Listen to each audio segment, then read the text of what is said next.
Assalamualaikum warahmatullahi wabarakatuh. Berjumpa kembali dengan saya Imronah, calon guru penggerak angkatan 11 dari SD Negeri 1 Mangunsari, Kabupaten Kendal. Kali ini saya tidak sendiri, saya ditemani oleh Bu Ika Andriani, guru kelas 5 SD Negeri 1 Mangunsari. Assalamualaikum Bu Ika. Bagaimana kabarnya? Alhamdulillah. Alhamdulillah baik ya Bu Ika. Nah, hari ini kita akan melakukan percakapan pra-observasi ya Bu. Sebelum nanti saya mengawasi proses pembelajaran yang Bu Ika lakukan di dalam kelas, atau sebelum saya melakukan proses supervisi kelas. Baik, adapun tujuan yang dilakukan supervisi adalah mengetahui dan juga mengevaluasi jalannya proses pembelajaran yang Ibu lakukan. Dan kenapa kita hari ini melakukan percakapan pra-observasi sebagai persiapan awal sebelum nantinya Bu Ika melakukan kegiatan pembelajaran agar nantinya Bu Ika lebih fokus, lebih mantap ya Bu, sehingga memberikan pembelajaran yang terbaik buat anak-anak. Baik Bu. Ada beberapa pertanyaan yang ingin saya utarakan kepada Ibu. Untuk yang pertama, kira-kira tujuan pembelajaran apa yang ingin Bu Ika capai? Jadi sebelum kita melaksanakan pembelajaran, tentu yang pertama kali kita harus siapkan adalah tujuan pembelajaran yang akan kita capai. Nah, untuk kali ini saya akan mengajar tentang materi siklus air di kelas 5. Adapun tujuan pembelajaran yang ingin saya capai adalah yang pertama, peserta didik itu dapat mengidentifikasi apa sih sebenarnya siklus air itu. Kemudian juga dapat mengidentifikasi urutannya, urutan dari siklus air itu dimulai dari apa, kemudian apa saja, sampai yang terakhir nanti akan berputar ke apa lagi. Kemudian juga dapat mengidentifikasi masing-masing dari urutan siklus air itu apa pengertiannya dan seperti apa. Seperti itu. Oh baik, jadi ada 3 tujuan ya Ibu, 3 tujuan pembelajaran yang ingin Ibu Ika capai. Nah, bagaimana dengan area pengembangan yang ingin Bu Ika capai atau ingin Ibu lakukan? Ya, jadi untuk area pengembangan ini di sini saya mengembangkannya di kognitif, pengetahuan siswa, dan juga di keterampilannya Bu. Untuk pengetahuan sendiri saya di sini berfokus supaya siswa itu dapat menguraikan hasil telaahnya tersebut tentang siklus air. Kemudian juga untuk keterampilannya siswa ini dapat menulis rangkuman tentang laporan hasil tentang siklus air. Oh baik, tentang kognitifnya ya Bu Ika. Ya, yang saya ingin mendengar itu Bu, bagaimana rencana pembelajaran yang ingin Ibu terapkan di dalam kelas, mungkin dari strategi pembelajarannya, model pembelajarannya, ataupun metode yang Ibu gunakan nanti untuk pembelajaran. Oke, di sini untuk strategi pembelajarannya saya mengambil yang kolaboratif. Kemudian untuk model pembelajarannya yaitu cooperative learning. Di sini saya membagi siswa menjadi beberapa kelompok kecil, dan juga untuk metode pembelajarannya di sini saya ada ceramah sedikit, kemudian lebih banyak ke diskusi siswa dan juga tentang demonstrasi. Oh berarti demonstrasi ya, ceramah ya Bu Ika. Ceramah. Nah, bagaimana dengan media pembelajaran yang ingin Bu Ika gunakan di dalam kelas nanti? Oke, untuk media pembelajaran di sini saya selain menggunakan itu, saya lebih ke IT Bu, menggunakan LCD proyektor, di mana di sini saya menampilkan PowerPoint, kemudian juga video-video dan juga games interaktif. Oh, berarti menggunakan proyektor agar anak-anak lebih aktif lagi ya, ya, lebih semangat dan lebih tertarik. Oh baik. Nah, kira-kira kapan nih Bu Ika akan melakukan pembelajaran siklus air di kelas 5? Insya Allah untuk besok Ibu hari Selasa. Oh ya, secepatnya ya Bu Ika besok. Baik, Insya Allah besok saya akan ke kelas Bu Ika dan akan untuk melakukan observasi di kelas ya Bu Ika. Terima kasih sekali Bu Ika telah meluangkan waktunya untuk percakapan pra-observasi hari ini ya Bu Ika. Baik, terima kasih sekali Bu Ika. Semoga sukses dengan program ini. Demikian percakapan kita hari ini. Sampai bertemu lagi besok di observasi dan pasca observasi. Terima kasih, sekian dari saya. Wassalamualaikum warahmatullahi wabarakatuh. Segera mulai ya. Bismillahirrahmanirrahim. Assalamualaikum warahmatullahi wabarakatuh. Waalaikumsalam warahmatullahi wabarakatuh.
Oke, kira-kira coba kita lihat dulu gambar di depan. Kira-kira ini gambar lagi ngapain sih? Ada kan persamaannya? Coba Mbak Kila persamaannya nih ngapain? Apa yang sama sih dari gambar ini? Oke, boleh sama-sama menggunakan air. Itu ada lagi? Sama-sama menggunakan air sesuai dengan yang akan kita pelajari. Nah, sebelumnya kita cek dulu, kita baca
Ya, apa itu kondensasi?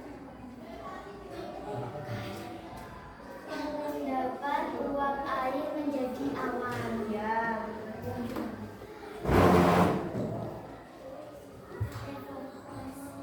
Nah, apa itu? Serapan air ke dalam tanah. Ya, betul kita beri satu hebat untuk mama hujan. Aku hebat. Aku hebat. Kamu hebat. Sama hebat. Keren. Ya, itu adalah tentang siklus air ya. Jadi siklus air itu tadi ada. Ada pertanyaan nggak? Jelas? Ya, mungkin cukup sekian ya presentasi dari kita, pembelajaran kita hari ini yaitu tentang siklus air. Tadi ada macam-macam tahapannya ya. Ada mulai dari evaporasi, kemudian kondensasi, kemudian menjadi hujan, infiltrasi dan lain-lain. Ya, demikian dari Bu Ika. Mohon maaf apabila terdapat kesalahan. Wassalamualaikum warahmatullahi wabarakatuh. Waalaikumsalam warahmatullahi wabarakatuh. Assalamualaikum warahmatullahi wabarakatuh. Ketemu kembali dengan saya di percakapan pasca observasi dengan saya Indrona, CDP angkatan 11 dari SD Negeri 1 Mausari, Kabupaten Kendal. Saya masih ditemani oleh Ibu Ika Andriani sebagai guru yang telah diobservasi dan Bu Mita Liliana sebagai PP calon guru penggerak angkatan 11. Assalamualaikum Bu Ika. Assalamualaikum Bu Mita. Bagaimana kabarnya? Alhamdulillah ya Bu. Baik, di pasca observasi ini saya akan memberikan pertanyaan-pertanyaan terkait observasi di kelas ya Bu, dengan tujuan untuk mengevaluasi sejauh mana proses pembelajaran yang telah Bu Ika lakukan. Pertanyaan pertama, bagaimana perasaan Bu Ika terkait observasi kelas yang telah berlangsung? Mungkin karena tidak terbiasa ya Ibu melakukan observasi seperti itu, mungkin ada rasa sedikit canggung, rasa sedikit grogi, tapi alhamdulillah bisa teratasi dengan Baik, berarti Bu Ika di sini canggung ya Bu, grogi, namun bisa berjalan dengan baik ya Bu. Bisa diceritakan kembali Bu, area pengembangan apa yang Bu Ika lakukan di dalam kelas dan langkah-langkah pembelajaran apa yang sudah Bu Ika lakukan di dalam kelas? mungkin untuk tahap dalam saya membuat perangkat pembelajaran ketika saya melakukan pembelajaran ini yaitu untuk area pengembangan dari area pengetahuan dan keterampilan itu untuk pengetahuan itu siswa saya dengan pembelajaran itu untuk menguraikan hasil telaah terhadap struktur laporan dan juga hasil observasi. Kemudian untuk di keterampilannya itu siswa ada kegiatan menulis lampuan, kemudian menuliskan kata-kata, kalimat yang ada pada laporan hasil observasi seperti itu. Baik, jadi di area pengembangan berkaitan dengan pengetahuan dan keterampilan ya Bu. Nah, menurut Bu Ika, sejauh mana yang sudah Ibu sampaikan tadi, apakah sudah berhasil dilakukan dalam kelas atau belum Ibu? Mungkin kalau untuk pribadi saya sudah berjalan dengan lumayan baik ya Ibu, tapi mungkin memang masih terdapat sedikit lah kekurangan ini. Baik, ya jadi sudah berjalan dengan baik ya Bu. Menurut Ibu, apa sih kekurangan atau kendala yang Ibu Ika hadapi saat proses pembelajaran di dalam kelas?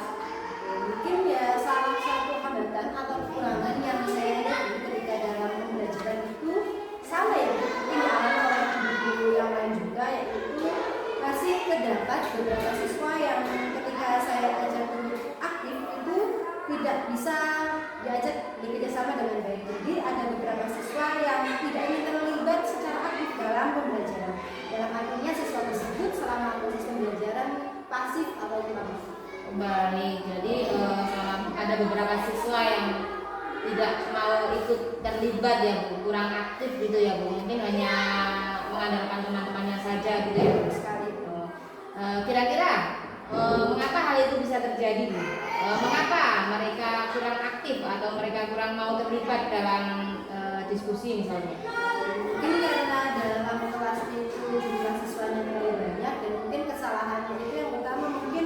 dalam pembagian kelompok ya Bu, karena jumlah siswanya kan terlalu banyak. Juga mungkin dalam pendekatan yang saya ambil itu mungkin belum sesuai dengan siswa. Misalkan harusnya kan disesuaikan dengan gaya belajarnya. Mungkin yang harus dilakukan di sini adalah membagi siswa itu sesuai dengan gaya belajarnya siswa masing-masing. Ada yang sesuai gaya belajarnya mungkin ya Bu, yang dikelompokkan. Mungkin kalau yang audio ya dengan yang audio, yang audio visual dengan yang audio visual, mungkin dengan yang visual dengan visual, atau yang kinestetik dengan yang kinestetik. Jadi anak-anak itu mungkin merasa lebih nyaman dengan belajar. Baik, jadi itu rencana Bu Ika ke depannya ya pada saat proses pembelajaran seperti itu.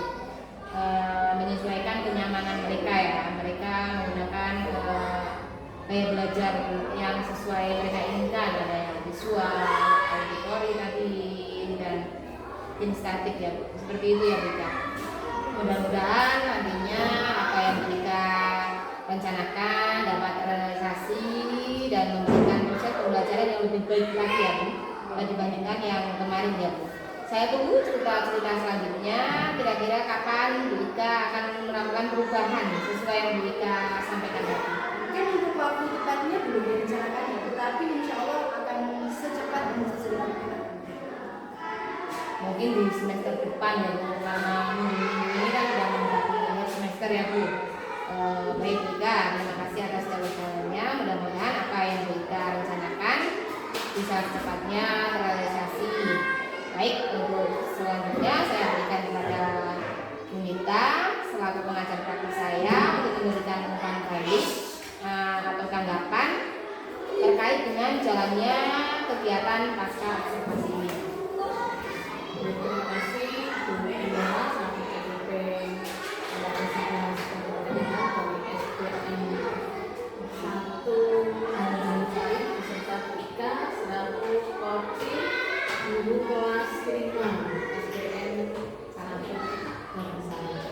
Dari yang saya amati percakapan coaching terkait percakapan pasca observasi ini, saya melihat CPP kedua orang ini sudah mampu memberikan pertanyaan-pertanyaan yang bersifat menggali sehingga kita bisa menyampaikan beberapa hal yang memang sebelumnya belum disampaikan secara lebih jelas.